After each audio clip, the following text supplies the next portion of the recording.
खड़ी शरीफ में बिजली की गैर एलानिया लोड शेडिंग, ट्रांसफार्मर्स की अदम दस्तयाबी, बरक़ियात के सताए अवाम सड़कों पर निकल आए।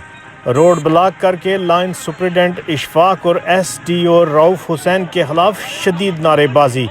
शदीद गर्मी ऊपर से लोड शेडिंग अब बर्दाश्त से बाहर हो चुका है। वोट लेने वाले जवाब दें, क्या हम इंसान नहीं हैं? इस मौका पर मुजाहिरीन का क्या कहना था, आइए राजा जमील टरनाल की ये रिपोर्ट देखते हैं।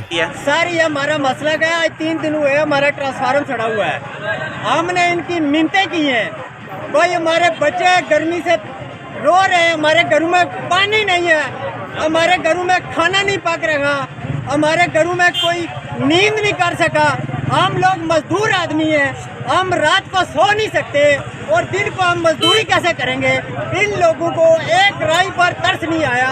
आज 3 दिन हुए हमारा ट्रांसफार्मर ले गए, सड़ गया है। इतनी शदीद गर्मी है, ना SDO को आया, ना एक्शन को आया, ना लैंड सुपरिटेंडेंट को पता है, ना लैंड लीडर को पता है। किसी की जुबान पे, किसी के कान पे रू नहीं रेंगी। क्या हम इंसान नहीं है इस वस्तु में रह रहे? क्या हम लोग इन लोगों को वोट नहीं देते? हम लोग इन लोगों को वोट देकर असेंबली में भेजाते हैं और ये MLA और NG बनते हैं। और हमारा मुतालबा ये, हम जब मुतालबा करते हैं, हमारा कोई भी मुतालबा आता है तो हमारी बात को सुना नहीं जाता।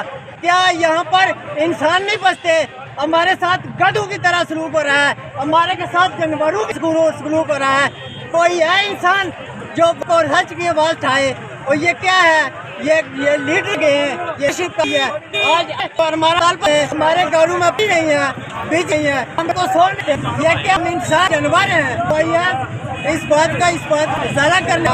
और लोग आज ये मुसाफिर जो है महकमा बरक़ियात को गाली दे रहे हैं और नौजवान भी महकमा पास तांगे हैं।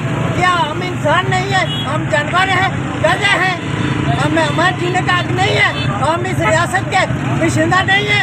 हम वोट को इस्तेमाल नहीं करते। हम इन लोगों को वोट देकर असेंबली में जाते हैं और असेंबली में इनका काम क्या है?